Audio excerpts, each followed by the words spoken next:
Hey YouTube, welcome back to my channel. Here to give you an update on my TTC journey. So let's just jump right on in. If you're new here, thanks for stopping by, checking out my channel. Please subscribe. To get caught up, please watch the other videos.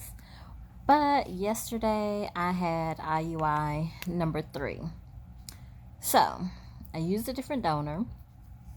This time I am going back next week so they can test my progesterone to check my levels to make sure I did ovulate.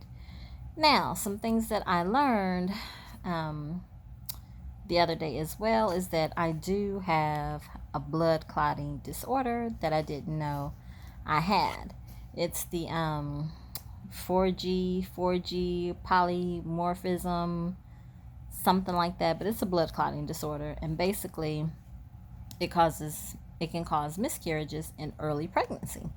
And back in December, I had a miscarriage and I was only 6 weeks. I mean, I had just barely found out and I had a miscarriage. So they said as soon as I get a positive pregnancy test, I'll be starting heparin and baby aspirin or low dose aspirin. I'll be taking that every day. For how long, I don't know. But this was news to me because I never knew that I had this blood disorder. Also, apparently, this time, not yesterday when I had my IUI, but at my monitoring scan, they said I had a polyp. So basically, if I'm not pregnant this time, next cycle they're going to go in and remove the polyp in the doctor's office. Please pray that I'm pregnant. I am so scared. I don't know what they do to remove the polyp, but they're going to do that in the office. So let's just pray I'm pregnant. What's so crazy is that at my monitoring scan, I had a polyp, but the baseline ultrasound, they didn't see anything. There was no polyp. So within that period of time, a polyp had grown. So, that's just in a matter of a week of me being on this medication. For this cycle, I did take my letrozole, the 2.5 milligrams, the 2 pills, together, once a day for 5 days. And I took Follistim. This time it was 125, whatever that calculation is, for 3 days in a row. And then I took my my Avidril. So Follistim 3 days, and then my trigger shot I took the next day. And then what day was that? Saturday night, I believe. That's when I took my trigger shot. And then insemination day was on Monday. So I'm really praying it took this time. It's definitely been a journey. It's been frustrating. It's scary. Like I said, and another thing I don't know if I went over in the last video is that I've had 2 fibroid surgeries. So, and large fibroids were removed both times.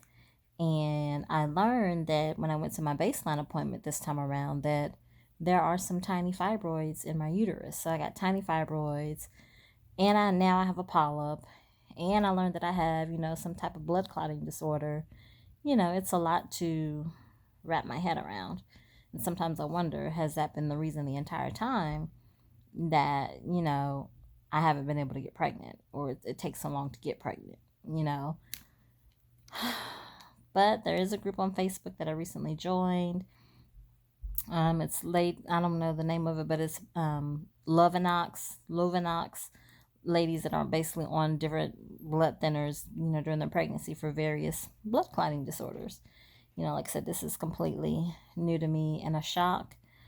Anyway, that's all I wanted to let you guys know. IUI number 3 is completed in my 2-week wait. The date that they wrote on the paper for me to do my pregnancy test is on the 14th. So September 14th, I do my pregnancy test, which they said I can do at home. Next week on the 7th, I'm going for my progesterone. And one other lab that they didn't do that they said that they would test is my A1C levels. So I've never had those tested before. I'm hoping that comes back good. But so far, everything just keeps popping up that's a surprise. So, but please pray for me. I don't want to have to keep going through this over and over and over again. It's getting quite expensive. Like I said, this is IUI number 3. My insurance does cover fertility, so the only thing that I've had to pay for is my sperm and my ovidril and my follistim. With my insurance, my the letrozole is covered and the progesterone is covered, so I don't have to pay anything for those two. So that helps a ton. So, but still, I mean, just the fact that you might as well say that I've spent over like $3,000 just on sperm is, you know, a little frustrating. I wish I had a partner to go through this with so it wouldn't be so nerve-wracking alone. But like I said, we're praying that it goes through this time. And I will talk to you guys in a couple of weeks and let you know where we stand. Bye.